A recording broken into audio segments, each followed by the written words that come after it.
God, grant me the serenity to accept the things I cannot change, the courage to change the things I can, and the wisdom to know the difference.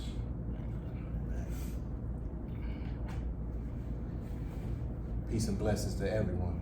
I'd like to welcome those back to another episode of Clean Slate Lifestyles. I appreciate everyone for tuning in. Right here, I have another special guest right here, man. I'm in love with his journey. I'm very inspired by his journey. I seen when he first started. I think that's when he first started, you know what I mean? But this one right here is gonna be a very exciting one, very inspiring one, because I'm going way across the map with this one right here. You know what I mean? So with no further ado, I'm gonna shut on up and I'm gonna give him the mic, you know what I mean? So here we go. My name's Riley. I'm an alcoholic. 24 hours at a time, 564 days in a row. For sure. That's dope. I was born and raised in Montana, grew up in Helena, Montana. For anybody watching north, that's right kind of up on the Canadian border, above Colorado. Okay. Way out west. Way out west, yeah. Is it like close to California? California's southwest. Okay. Montana's kind of just, you know, it's more north, but north of Colorado. Gotcha. Most of my friends, family live about 2,000 miles away. Wow. Sitting here in Columbus. So Yeah. Okay. when you pull out the Google map, it's almost exactly 2,000 miles from my apartment to my parents' house. Jeez. So That's crazy. So what is it like in Montana? For a very long time, the old adage was that Montana was 10 to 15 years behind the rest of the world in anything culture or just the old ways, kind of maintaining. In the 2000s, it was probably like Columbus in the early 90s. Okay. And the internet's accelerated that. A lot of people have probably seen the show Yellowstone, so there's been an influx of people. That's what I just think about, like horses and cowboys. And Yeah. Yeah. It was pretty less than 1 million people lived in that whole state when I was growing up. And just recently crossed that threshold. Had a lot of people move in the last 5 or so years. That's show Yellowstone. Okay. Wow. Okay. So, is it like a small town that you grew up in, or? Helena's the capital city. Having said that, city limits is 35,000. In 2025, the outlying areas are growing, so it's closer to 100,000 now. Okay. What's the culture like? I mean, like, is it kind of like mixed out there, or? It is one of those. As long as it's not hurting somebody else, it's none of their business. It's kind of a common theme. Conservation and natural lands too. The Forest Service, the Bureau of Land Management, National Park Service, and there's a lot of protected wilderness there. Gotcha. So what was the household like? A testament to addiction can absolutely strike anyone at any time, regardless of background.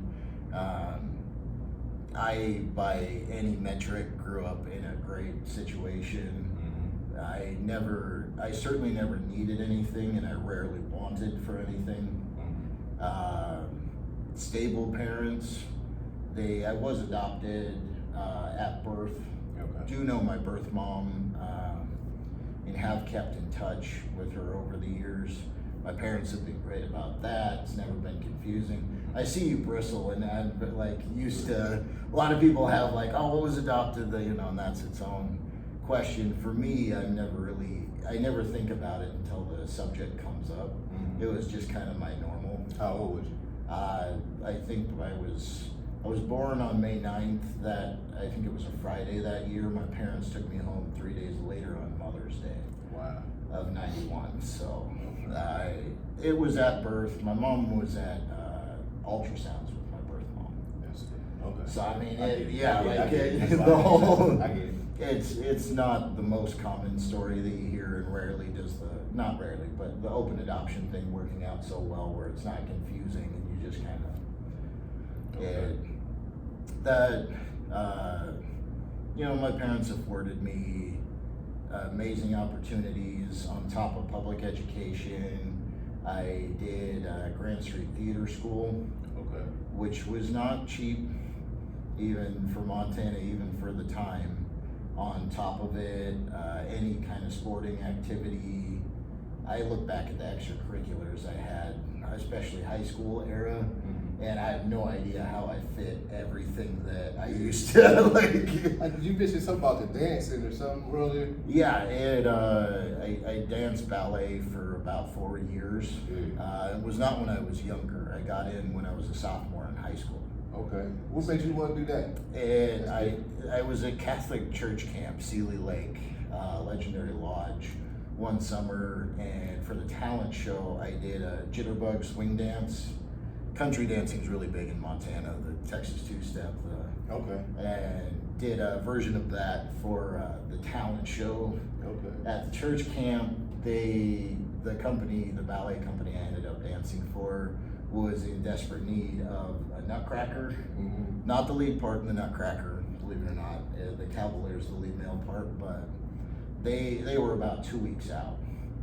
And so it was Charlene owned and ran the studio. She was a professional ballerina at one point. Put the word to the girls, anybody know anybody? And the gal that I had done the routine with at church camp was like, wait, I know a guy.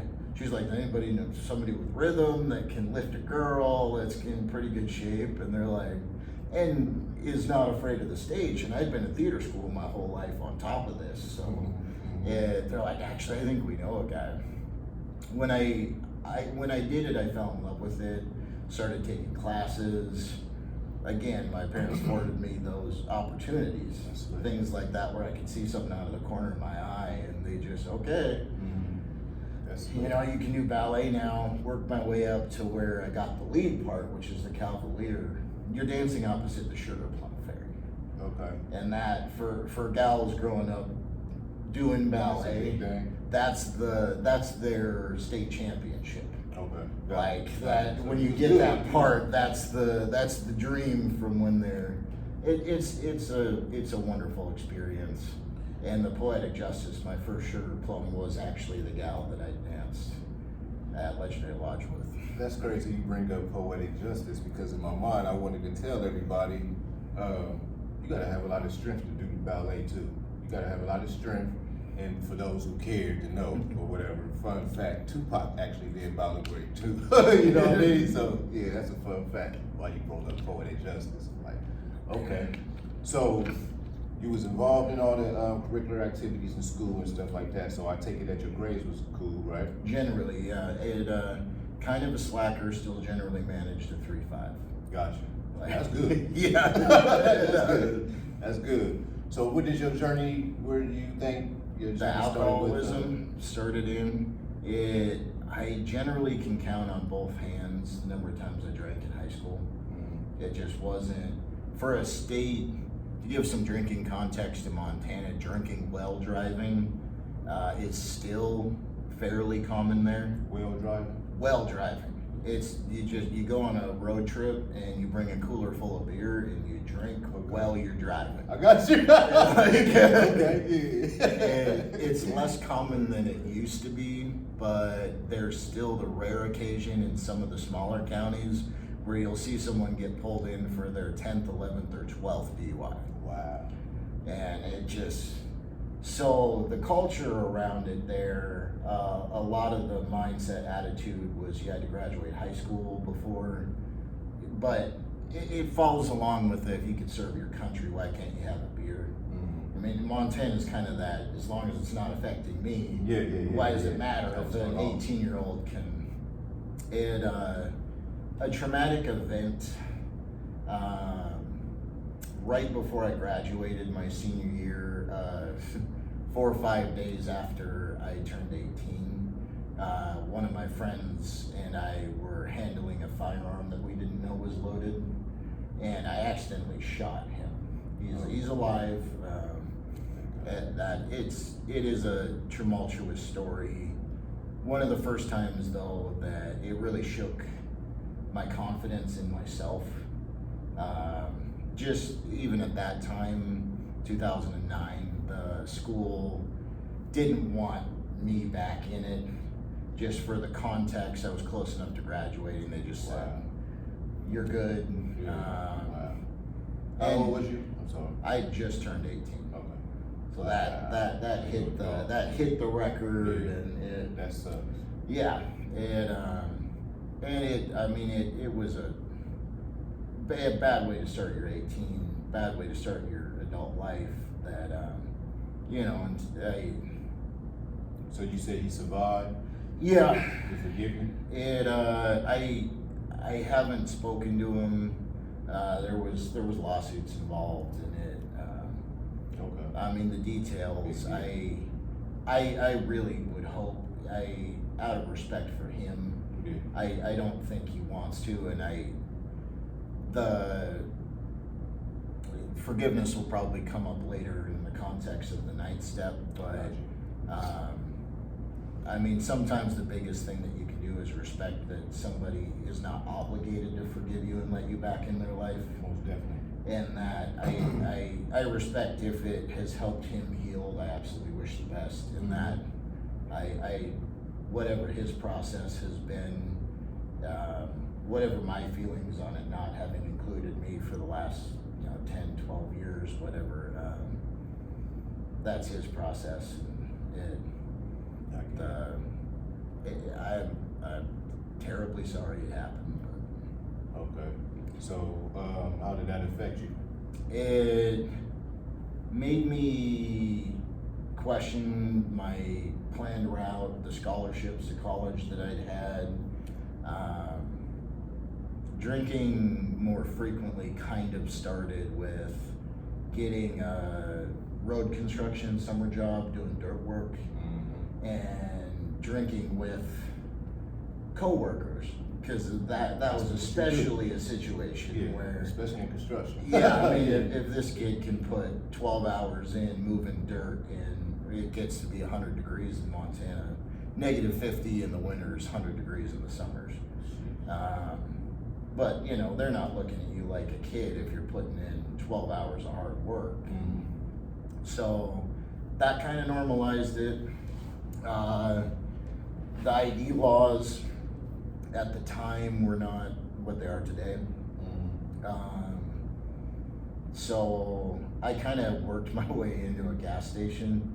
I went there often enough for tobacco, which used to be 18, that I recognized one of the gas station attendants at a house party I'd gone to, where I showed up with beer, and beer was kind of scarce at the party.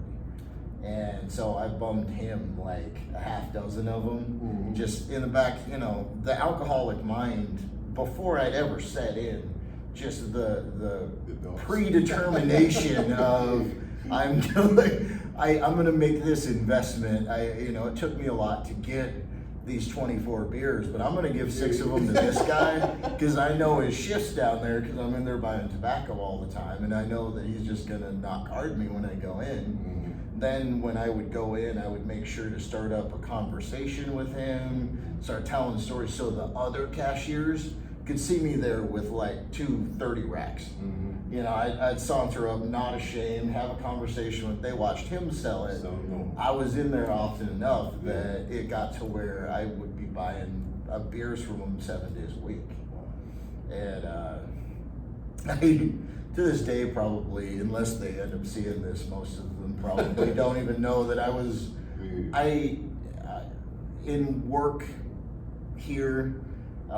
Restaurant industry, there's seeing some of the host kids that are younger and getting frustrated, and people tell you, well, they're still young, and I try to give grace, obviously something that you learn in recovery, but there's a part of me that I was a fucking grown-ass adult at 16.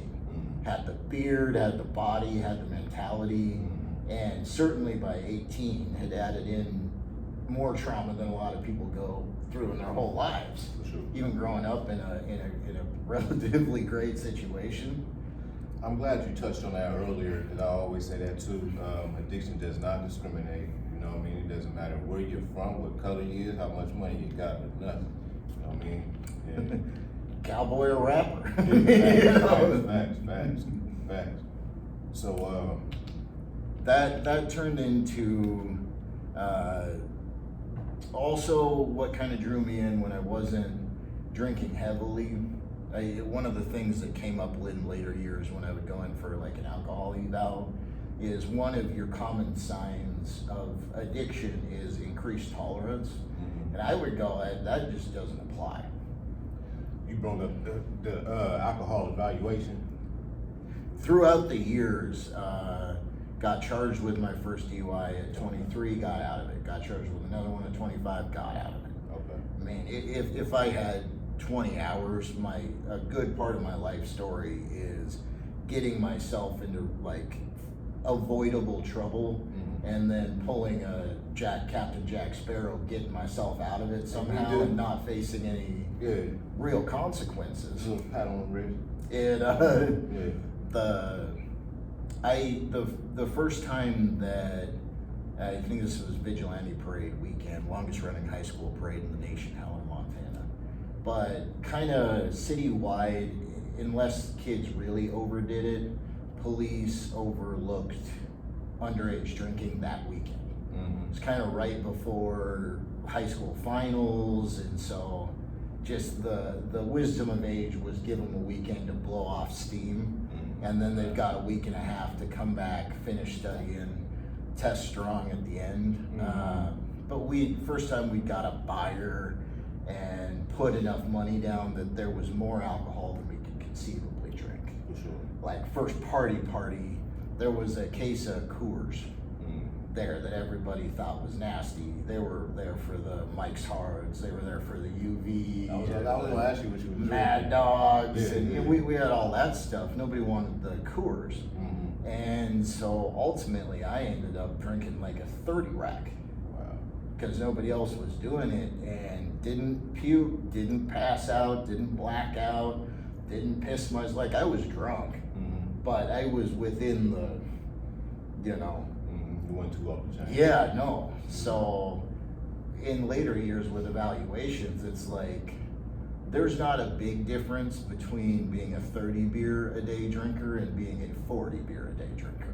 Okay. It just doesn't, once you kind of cross the 10 Yeah. barrier, you're at a point where it's just, so that it started as something that was a novelty.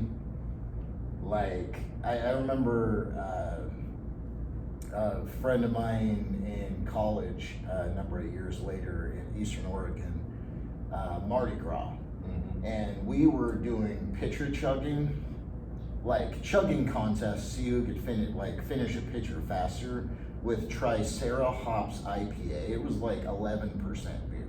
Okay. And we're sitting there slamming pitchers over and over and over, Yeah. trying to beat each other. Like, Games we play. And- so that novelty, one kind of social commentary on drinking that I think is a little bit insightful, that the age limit being 21 and not having earlier or reasonable exposure to it.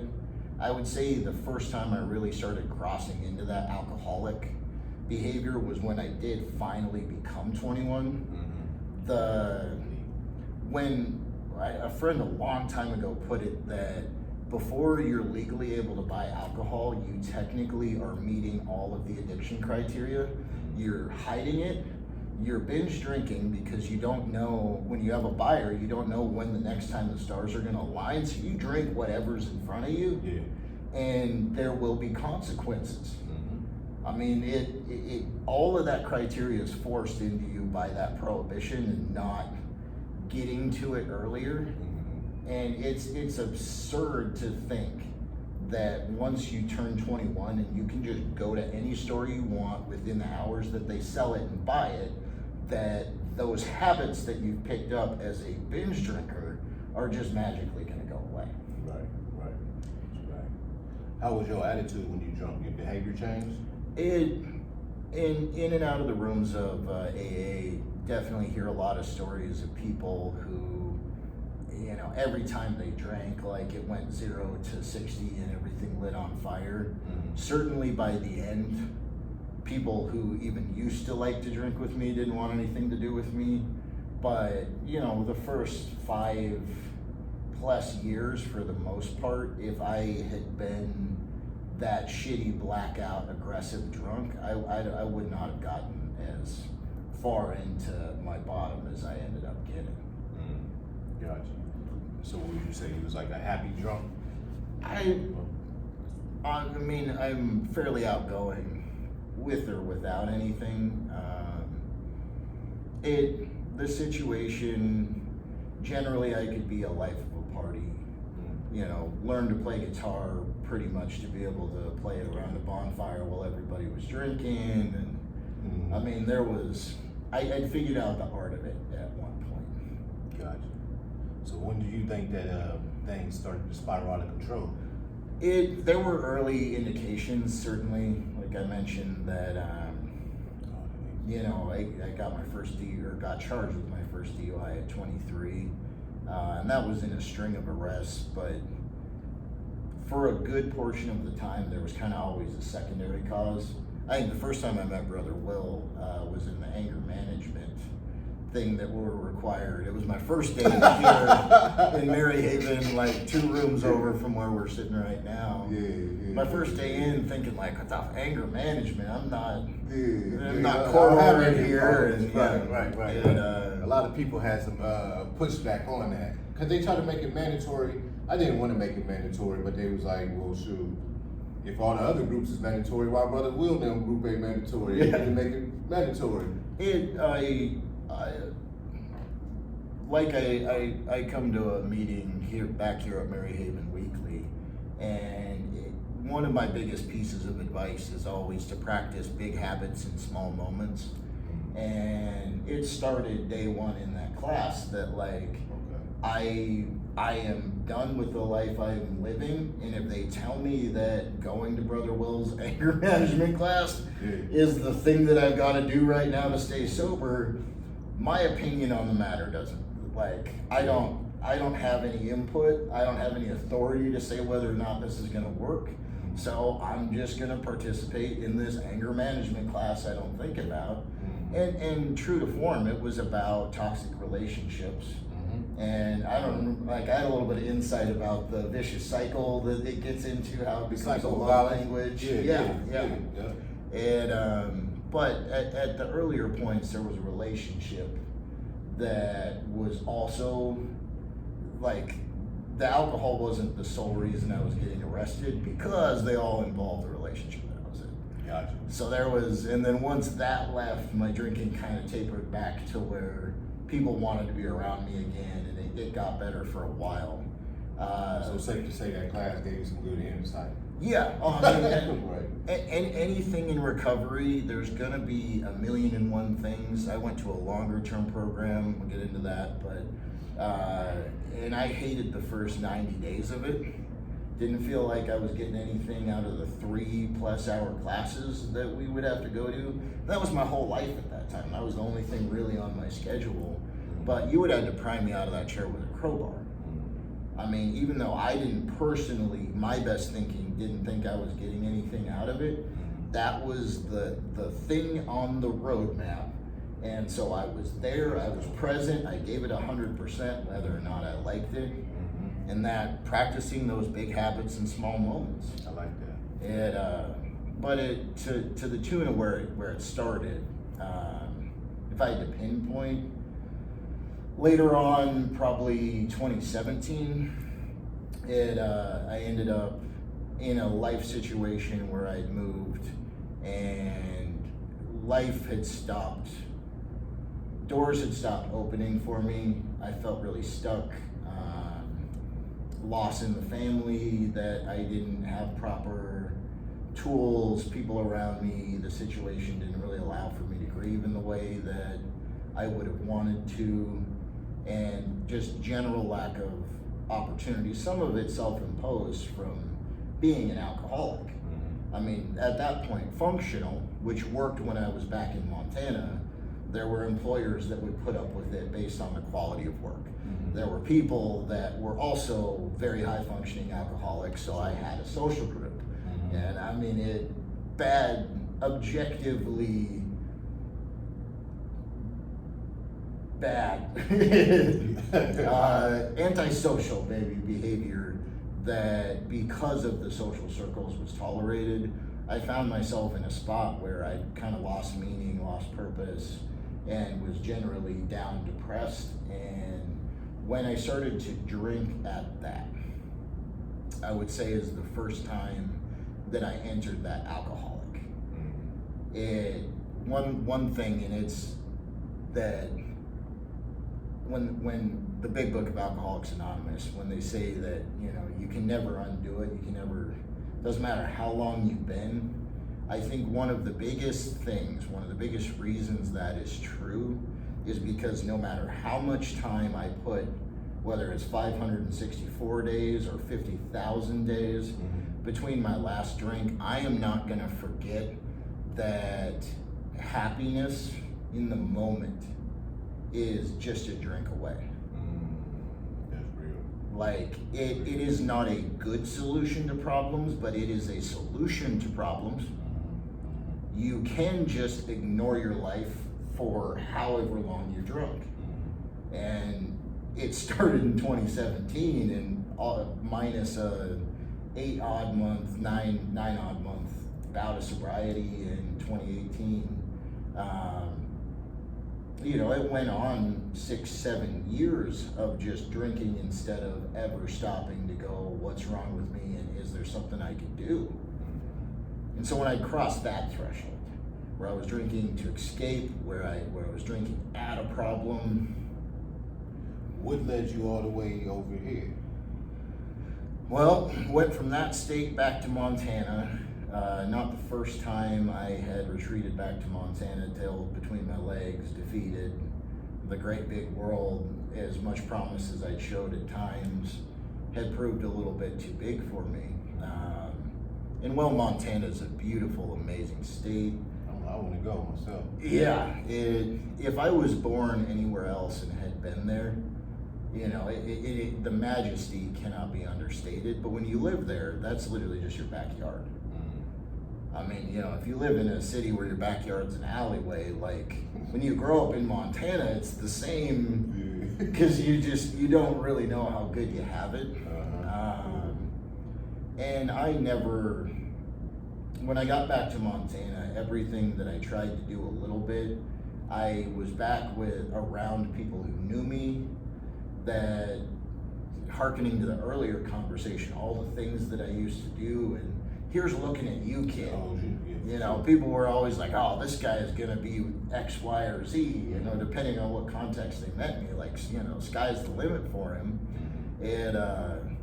And then there I was, pushing 30, and nothing had materialized. No life, no, I mean, certainly memories, achievements I could talk about, you know, certificates sitting in a box gathering dust for this, that, but no tangible success day to day that. As the world put it, yeah, when you're out with people who, oh, I just got a promotion at work, or, you know, oh, I just had my 3rd kid, never had kids, never had what most would call a career. And when you're sitting there, it's like, yeah, well, I'm still just doing the same dumb shit I was doing in my early 20s, like, you know, Peter Pan, hoorah, I'm still in Neverland, never grow up, like. That's weird.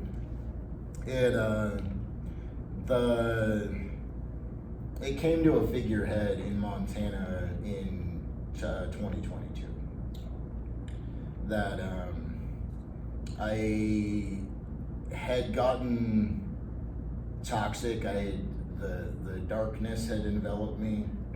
The craving was all that I knew, and my only trade at that point was being that drunk in the bar that could tell a good enough story to get a drink or two on someone else's tab. Yeah, wow. That became the extent of my usable skills.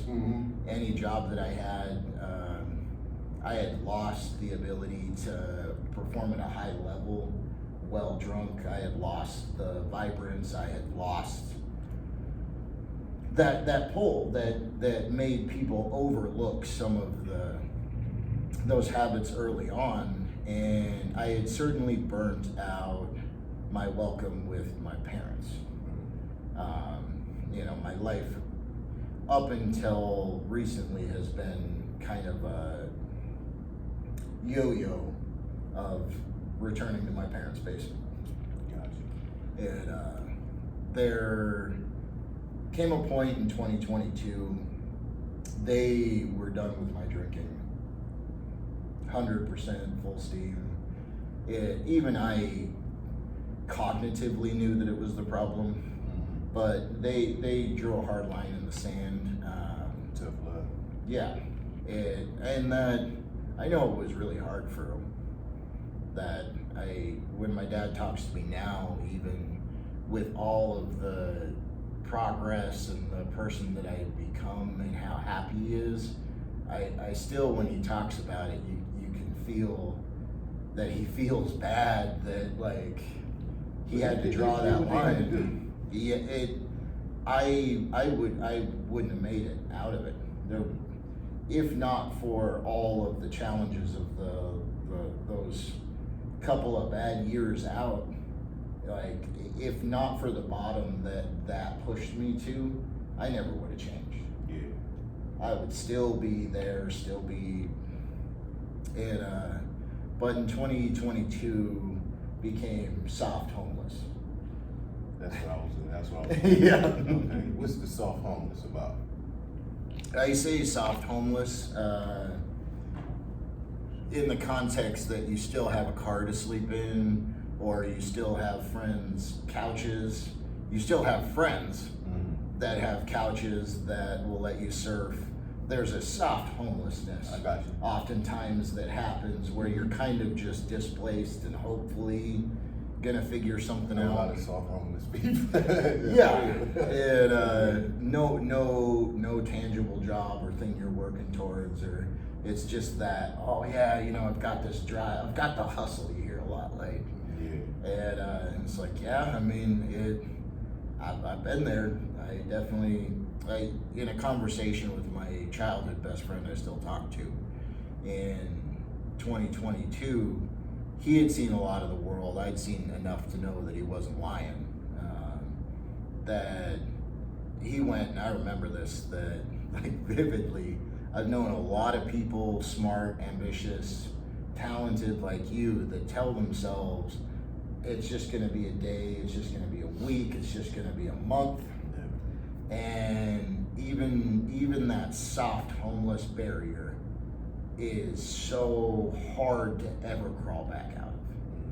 And in a place like Montana, there's very little in the way of any societal help, and how, especially for an alcoholic in a place where it's so ingrained in the culture that identifying that as your core problem, you're gonna lose a lot of people on the, can't you just not, isn't it probably more of a mental health thing, or? They're not aware. I went from soft homeless to homeless in Montana, and when I got to the point that I was homeless, no more car, I had rented that. When I got out of any kind of trouble with that, or any meaningful trouble with that, still an amends to do. I love that you be following your steps like that. Yeah, just bizarre moments. I was on my way to the hospital to get Ativan because I was out of money and out of booze, and the withdrawals with alcohol are very deadly. I know. After a time, for like 5 years before I'd gone into detox the first time, I did not know that those were seizures and they could be fatal. It was like a weekly occurrence for me. I just was like, like the Taylor Swift song, shake it off, like once a week. And they were like, how are you alive? And I'm like, oh, it's really that bad? And they're like, yeah. I didn't know until I quit, right? Alcohol is one of them things that you can't quit. You're not supposed to quit cold turkey. You know what I mean? Yeah, so thank God that we survived that. As in 1,000 other things, I should be dead. Yeah. I mean, not just from alcohol withdrawals. I at times wonder if the glitches in the Matrix, right? Like, Yeah. if I'm certainly here for a purpose, but Most definitely. it getting to that hard homeless where you're at the I'll beg for change. I'm not too proud to get it. Oh, when I wrecked I had a seizure going around a corner. My body locked up, and I was driving. I mean, I certainly had more than the but it was withdrawal of alcohol that caused that wreck, not intoxication. Yeah, that's Like, Yeah. I ended up running into a house, drove across the lawn, took out a bunch of shit, hit a house, and I ended up showing up for the court date for it. And there's this gentleman sitting in the room waiting to go in. Start talking to him. He was one of my high school friends' dad. And he didn't know that I was the and that, so sitting there talking to him, I could see kind of the wheels turning. That's the amends that it's on my list. It's a monetary one that can't jeopardize putting myself homeless, but definitely I put money towards amends every month, and that one is inevitably that it's certainly still on there. Yeah. But You said you put money away for a minute. yeah, I mean the monetary side, things like that where there was damage that I never properly did my Due diligence. exactly. I got you. And I mean, I can't put all of the money I make to make the amends right now. I do have bills currently, but Yeah. like saving towards anything else, you can put money into a deal where you cross those things out one at a time. You're a good dude, man. Real. So you done made it. Explain how you got to Columbus. That's what I'm at. Right. So being homeless in my hometown was not an option, and Montana being as small as it was, not an option. So I hopped on a Greyhound bus, got a ticket down to Nashville, and was there a number of months, close to a year, and just went down, was full homeless at that point. I found this little oasis close to downtown, this little treed area, which if anybody's been to Nashville, is very few and far between. And I set up this little makeshift shack out of pallets and a tarp, and slept on pallets and cardboard for 6, 7, 8 months. Wow. And I never lost the urge to protect the less fortunate. I mean, I don't want to break my arm, pat myself on the back, because like obviously everybody that had ever known me and cared about me was insanely worried, checking the jail roster, checking the obituaries. And a good chunk of that time didn't even have a cell phone, so nobody could check in regularly to know if I was alive or dead. But when I was down there, that protecting the less fortunate put me in some situations where I was crossing very dangerous people regularly and brazenly. And when I was at the point where there I am sleeping on pallets, which sounds absolutely miserable, but when you grow up in the mountains of Montana, like, I'm no stranger to sleeping on the ground. It really wasn't. People are like, that sounds terrible and how can you? I'm like, yeah, it depends on what you're used to. yeah, like, Yeah. but I had got to the point where I had given up on caring about the trajectory of my life. That any day, if any of those times that I had crossed dangerous people doing bad things had led to me dying, I was okay with that. I sincerely did not want to live, and if going down for a just cause you know, at that point in my head, the rationalization is that at least it means something.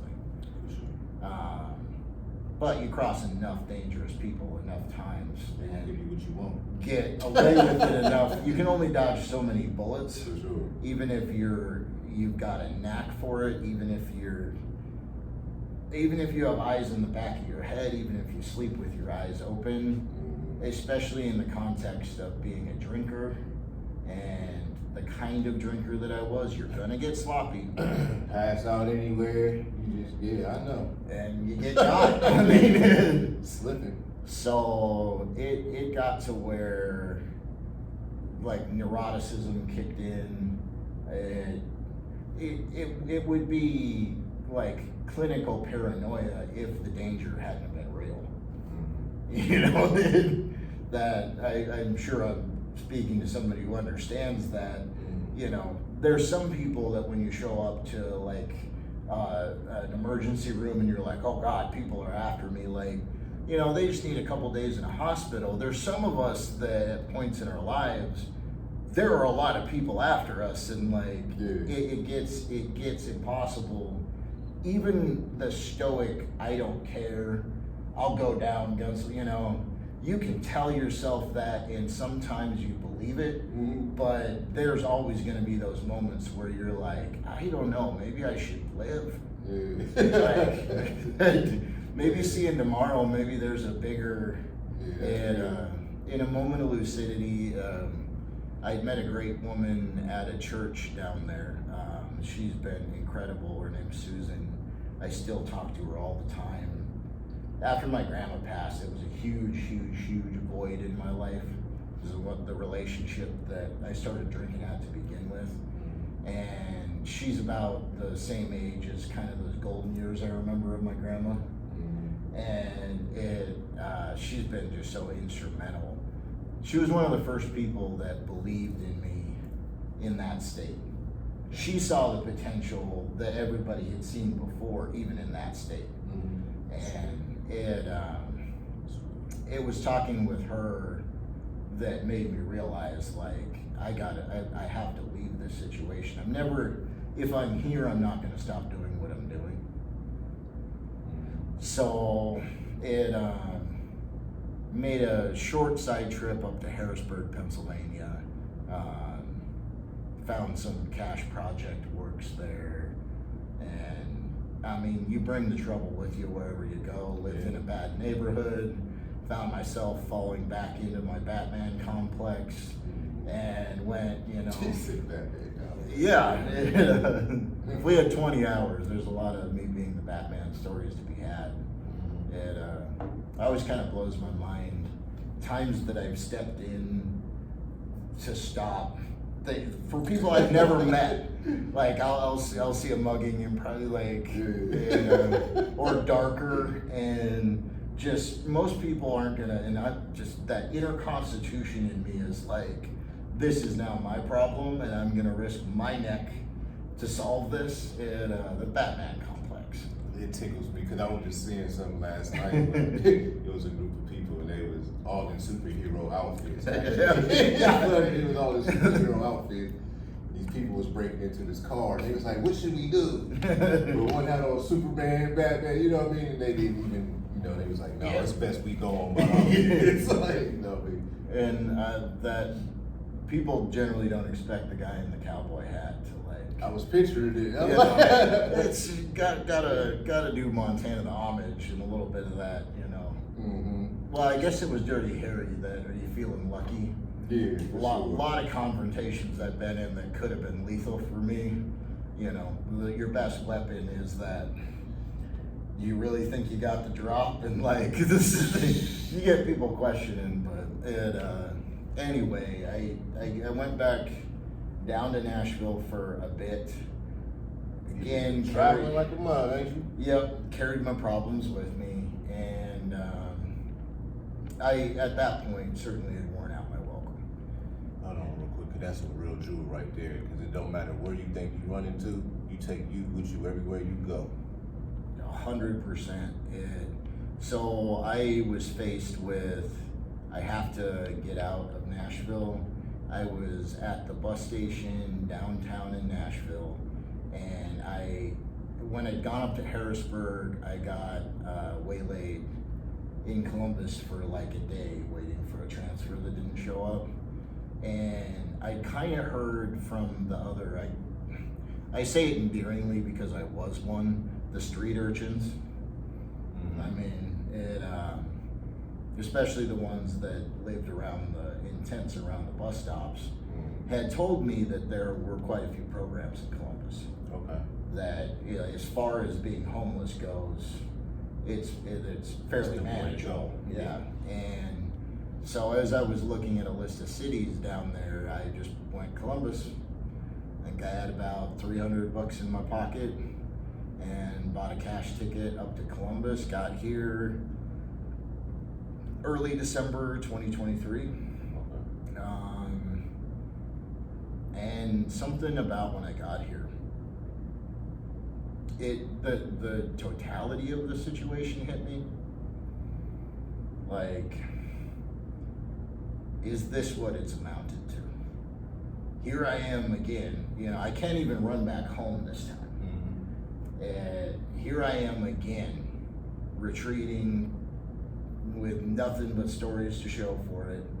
And am I gonna just start up shop here, die or wear out my welcome, and repeat until the final answer is death? This is when you knew nobody here, right? Nope. I had a guitar, so around the Christmas time, December, there was the Christmas lights downtown they'd put up, and it was an attraction down there, so I went and I would play for the people coming by, and it's a good time to busk. I mean, you know, and you're not just asking for money, you actually, I'm a decent guitarist. Yeah. People are like, using your gifts. Yeah, he might be homeless, but like, damn, he's pretty, I mean, I played in Nashville a bit too, so not like famous or anything, but good enough for Columbus, I'll say that. Yeah. Trying to be humble. So, I mean, one of the things I was shocked was how many unlocked abandoned buildings in Columbus there were. I mean, when I first got here, I was like, man, I could do this like indefinitely, you know. But something that's crazy how our mind works. Yeah. What you can rationalize as long as you have a supply of whatever it is you're using to forget how miserable your life actually is. And that, I mean, it had been years at that point that alcohol was my sole purpose. That my life had not amounted to anything. I hated it, everything about it. And my number one goal every day was to get enough alcohol in me to forget how miserable my life had become. So this is when you came here, right? It was in full force. That was okay. Doing it in Columbus again was where the blessing of that gift of desperation. Well, Brother Will's heard me talk about this a lot. That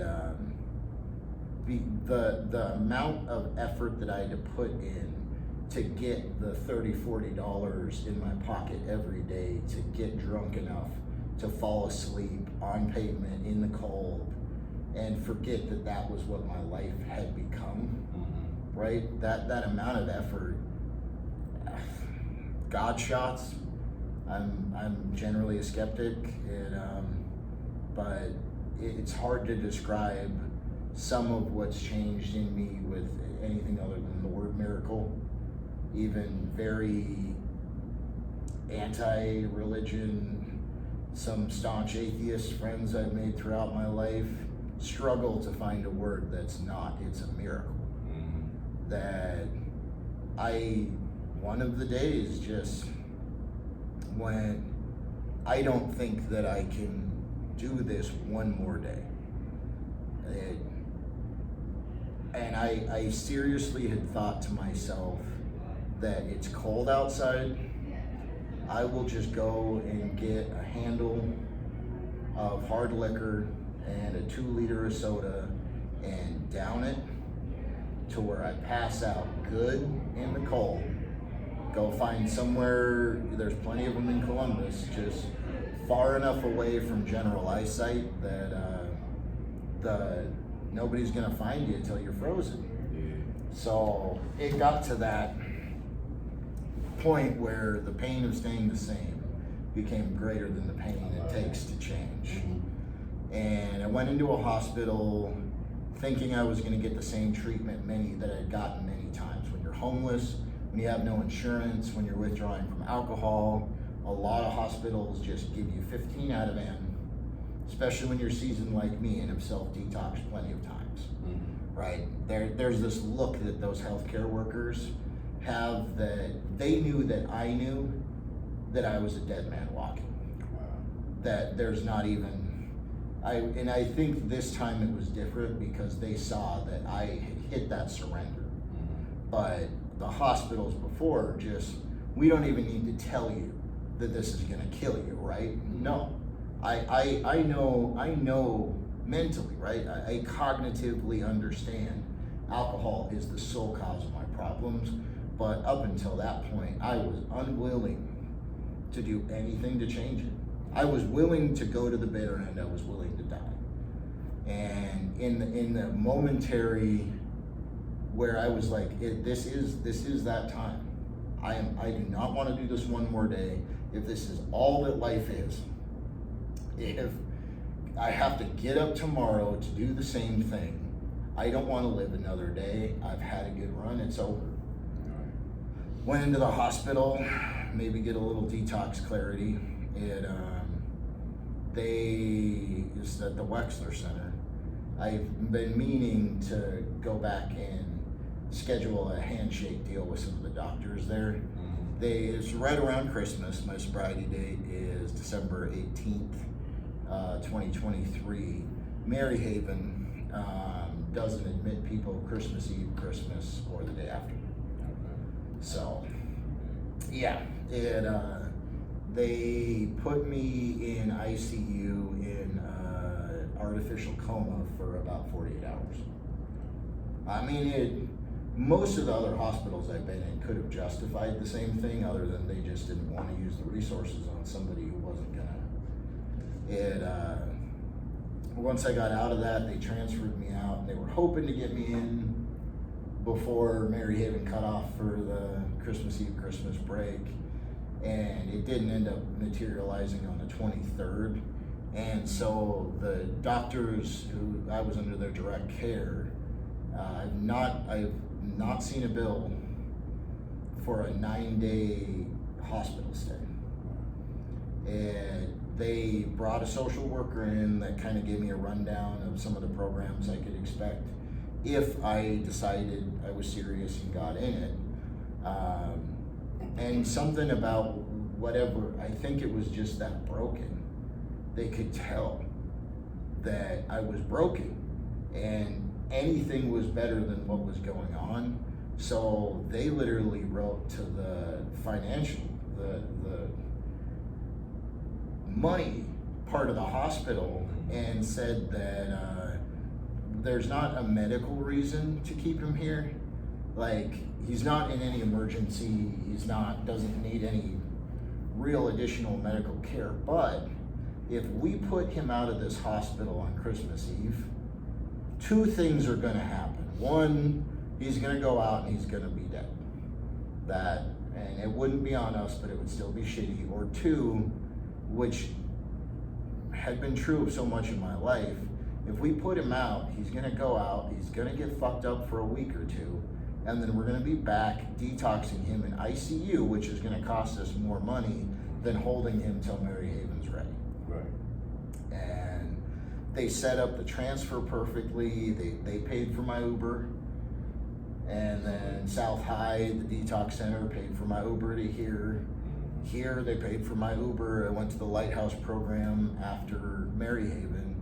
How long was you here for? I think it ended up being a total of 23 days. Okay. Yeah, I was at the point where, because Lighthouse, the continuation's a 5-day a week, it is sober living housing. Your first 45 days are constantly monitored. So it was, I don't think they felt the need to hold me here any longer than need be. You was here handling your business, making sure you was trusting the process. I was ready. I often bring this up at the meeting here that in the 18 odd months I've been sober and have been in groups a lot of the time, I've met a lot of people on the journey that have stepped off for one reason or another. And not everybody, I'm not gonna knock on the true white light cliche, but a lot of the people that I see that start off going, oh, I'm gonna do it better next time and I'm healed and, you know, hallelujah, praise, you know, it, when I was in here, I was like, it's this 24 hours. I don't know what the next 24 hours is, and I know that I've been almost 10 months one time and eventually talked myself out of it when things got good enough, so I was not making any promises to myself or anybody else. I remember the staff here being worried that I was reluctant to make any declarative I'm done statements, but I'm like, this is just honesty to myself. Today I'm not, I'm still desperate. I want something different. To quote Leonard Cohen, it's not a cry you can hear at night. It's not somebody who's seen the light. It's a cold and it's a broken hallelujah. That it's not that, Jesus, if you get me out of this one prayer, it's not saving face. It's that when you're broken to the point that you have nothing left to grab onto and you stop running. When we have ceased fighting everybody, everything and everybody. That. So, hold on, where we at now? We at the Lighthouse. You did your thing on that. So, 13 months. Where, in the Lighthouse? Yep. Did you gain employment in the Lighthouse? Well, I was there, yeah. While you was there? Okay, matter of fact, that's a good one too. So you gained employment, right? What was that, after 9 months? 9 months. After 9 months. Where are you working at? Where'd you get the job at? My first job was at McKenzie River Pub and Pizza. Here, it's a Montana-based company. I worked at 2 locations in Montana. Yeah. And so it felt like a natural step to go somewhere that was a little bit of home. Yeah. You don't see all these, I'll talk to you about it later. Yeah, You no. got things just lining up like that is. Columbus is a test market, so you see a lot of things from a lot of places because they're testing whether or not it would work in other markets. But Hold on before we move on. There's not many rehabs in Montana, right? As you said. not at all. Let them know how blessed that they are to be. The first time that I got sober did start in an inpatient. It did start in residential. They did not take Medicaid or Medicare because those insurances require a hard evidence-based curriculum. Since I have left, a lot of private insurances will not cover that place. Word of mouth eventually. If an insurance company cuts a $30,000 check, that a homeless alcoholic from Montana showed up here, got Medicaid in the process to help get me through the program, $0, right? Zero. That from either your private insurance or in my case, out of my parents' pocket, $30,000. This was in 2018. For 30 days, $1,000 a day for a treatment center that insurance companies have since stopped paying for because it's not evidence-based. But the one long-term program in Montana, there's a 18-month to 2-year waiting list. Even the good evidence-based treatment there, you can get in for the 30 days, but there's a good chance you're gonna wait 2 months to get in. Anybody got that to do?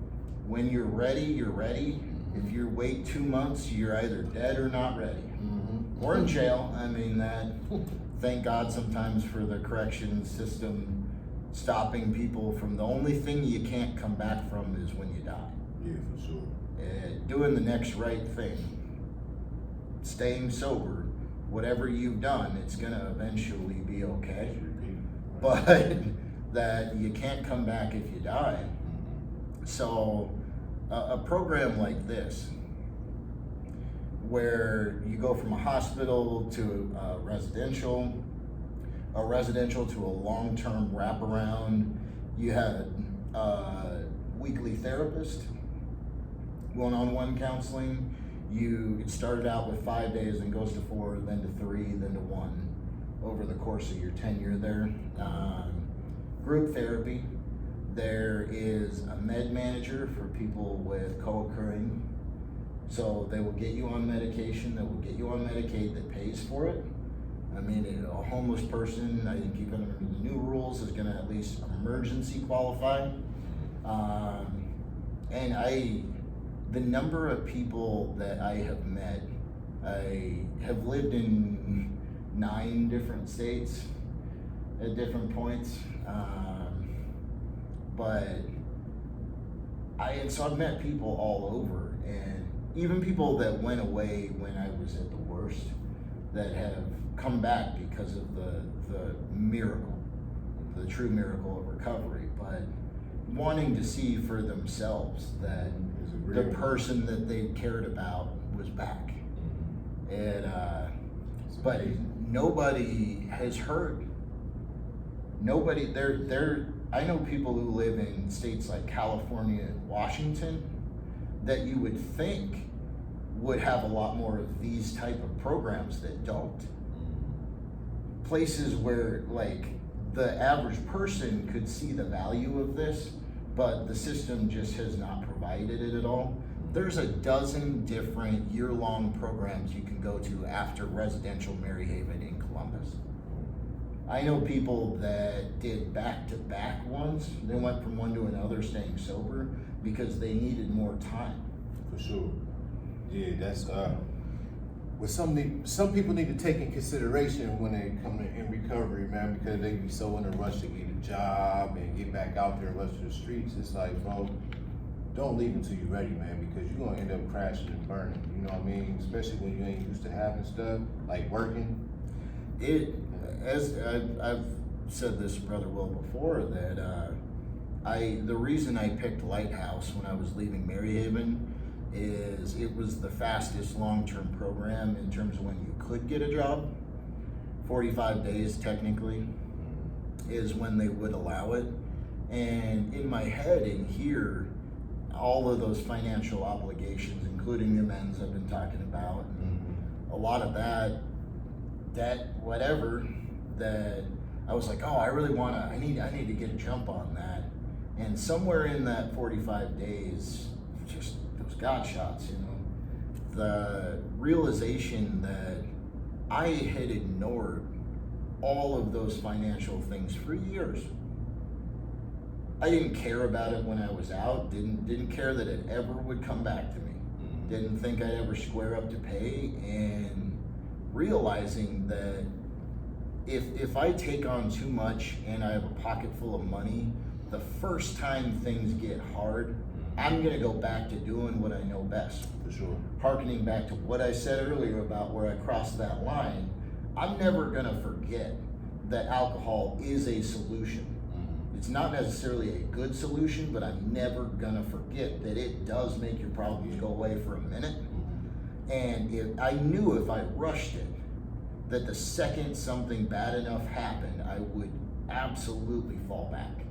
Yeah. And I remember in groups, people hyping up the people that got right to work, 60 hours, oh, they're really doing it. And everything, yeah. And I can't say that I know anybody that I went through that did it within the first 6 months that is still sober today.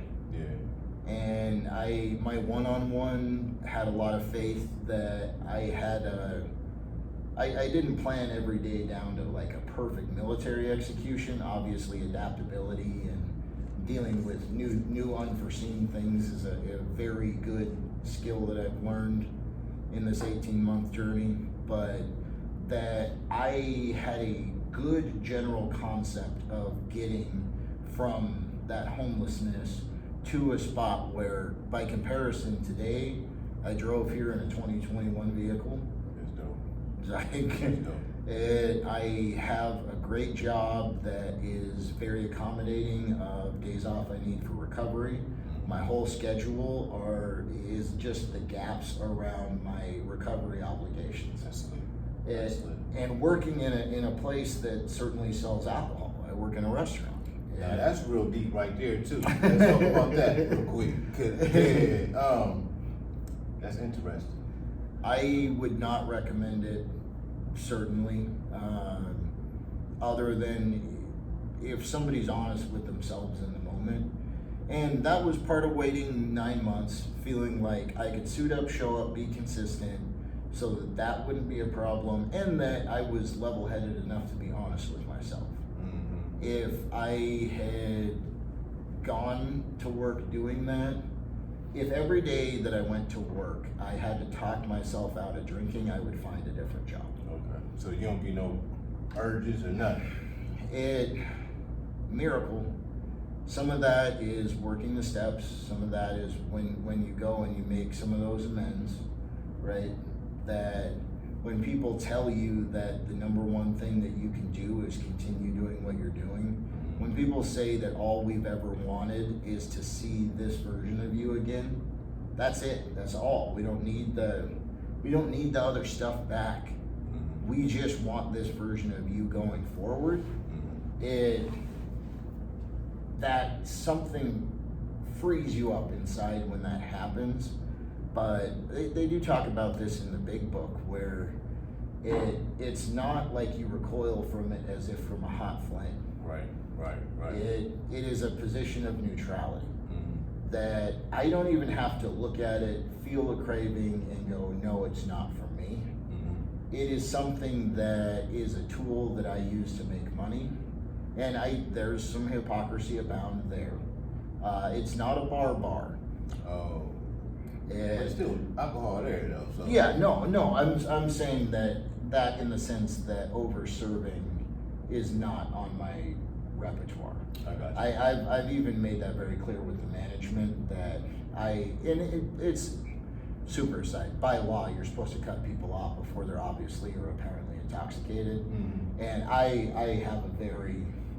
am not going to be privy to contributing to put somebody where I was. Yeah. And it's amazing though, when people ask me for a beer recommendation around here, if we were in Montana, I know every beer from every brewery. Here, I literally will tell a table about to order alcohol. They'll ask me which mixed drinks here are good. I will say I am, at this point, almost 19 months, but along the journey, however many, almost 10 months, 11 months, whatever it is, I'll say, I've been sober this long, almost the entire time I've been in Columbus, so I don't really know. Yeah. And rather than being offended, or some people would think a table would go, oh, then we'll just have like water or soda or something. It's incredible how they will order a drink still, but they congratulate you. That's dope. People who are ordering a double shot of whiskey when you say It's a cheers to you. I'm 18 months sober. I think one of the big things that's happened in recent years, and it's been a buildup, is that those people, 95% of the people that I bring an alcoholic beverage to at work are not problem drinkers. They're like my parents. They can go fucking have dinner, have 2 drinks, and go home and sleep full. Yeah, not like, oh, I had 2 drinks, I gotta sneak off to a bar, it's. But everybody in this day and age has a story of somebody that they personally know, or at least know through some group affiliation, that has struggled, and more commonly that has succumbed to addiction. For sure. The number of people that have died along the way. I mean, you don't drink like you didn't party like I did without having lost a disproportionate number of people. But every single one of them had families, had friends, had social circles at one point in time. And so even though they're still ordering a drink, people genuinely celebrate. They understand. because they know somebody that wasn't that lucky. Yeah, that's crazy because they understand now. You know what I mean? Because it was like when I know growing up, that was like a bad thing. Didn't nobody understand it. You know what I mean? But like you said, until it actually really hits home, and you be like, oh, whoa, hold on, this lawyer, he's an alcoholic addict too. This doctor, you know what I mean? You got people, like I said, it don't matter where you're from. The plague on the younger generations, though, I think has hit where it, regardless of age group, you know, if it's people my age, most of us have had multiple friends die of some kind of drug or alcohol that we knew. Yeah. And for older people, I mean, I think it did happen. It was just quieter back then. But they now know young people, and this is something I might be misquoting this from something that I read. I'm taking it from an authority that was not the original text, but when the Buddha was asked, and paraphrasing, when the Buddha was asked like what peace was, the answer was when son buries father, and like the opposite is when father buries son. That's what we're doing nowadays. Yeah, and it's that even people who are still drinking celebrate my recovery because they have seen parents bury their kids, and even though they just met me, are happy that my parents didn't bury me. Yeah, for sure. I mean, it's how your parents feel about you now? So when the first part of the journey, I had to get a hold of my uncle, who was one of my last family members that still would feel the call from me, to have him tell my parents to unblock me so that I could tell them that I was going to rehab.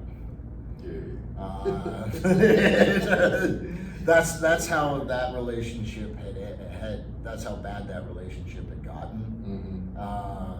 They flew out about a year ago, end of August. They're coming again beginning of September of this year. And I mean, my justifiably, they wouldn't cash at me $10 if that meant putting the fire out at that point in my life. And there was a point, had a setback, somebody stole the catalytic converter off my car, and not the 2021. Yeah. Oh wow. Yeah, I got another one, obviously, but to make finances work at the moment, I borrowed $1,000 from my dad. Okay, and so I've been paying him back, and you got trust in you now. in an impossibly short amount of time. I mean, to go from I had to call my uncle, like, to go tell one of them to unblock me so that they know where I am, and to where I usually have a phone call with them in this Saturday time block every week. I'll call them when I get out of here. I told them I was going to be late today, but they're in disbelief. And it wasn't, again, at no point did I go to them and say, oh, I'm better, I'm going to do better this time, oh, I feel so. Promises are empty.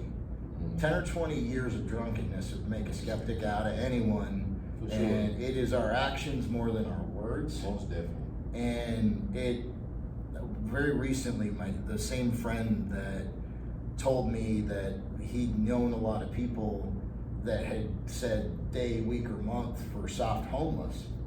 That same friend, his mom came out to Columbus coincidentally for a wedding of a childhood friend of hers, and he came down from Pittsburgh. We met up, and the last time she'd seen me, I was in the middle of it. I was toxic, I was hammered. She had called my parents after the last time we met and went, I know you guys are done with this, but he is bad. She's known me since I was 6, and she went, I know what, like, he's a handful, but this is bad. He's headed for a messed up holiday. And so for good reason, she was really nervous.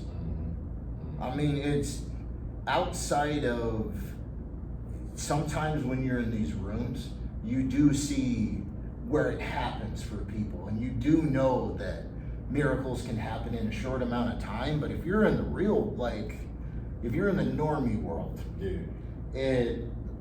18 months isn't very long. Yeah, right. Especially when you've been out there 10, 20 years. Like, you're like, what could, it seems like you should have to walk as far back through the forest as you walked into it to get out of it. And thankfully that's not, You're fortunate and blessed, man. That's what I like to say. You know what I mean? With my parents, with her, with any of my friends that have reached out and talked to me since, they all sort of struggle to wrap their head around and summarize exactly. And the commonalities that I hear them all pick at when they're trying to put it into words, that somehow the core of who I am, like my core personality, the memories, the beliefs, the values that I've had are the same. Like it is the same human being, but that psychic change they talk about, that miracle in recovery that people talk about, that something fundamentally changed in the way that I am, how I carry myself, how I am just to be around.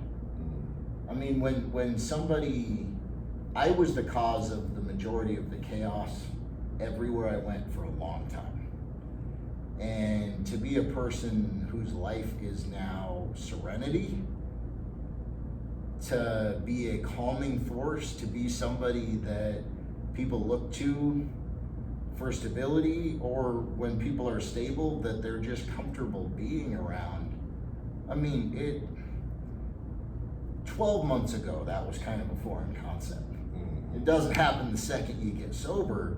There was intense work that I put into myself, approaching my life 100% every single day, to go, if I get myself right and centered and start tackling all these problems to where I've got a foundation, where I've built my castle on something that is not sand, where I have that solid foundation, I can start to tackle these other things.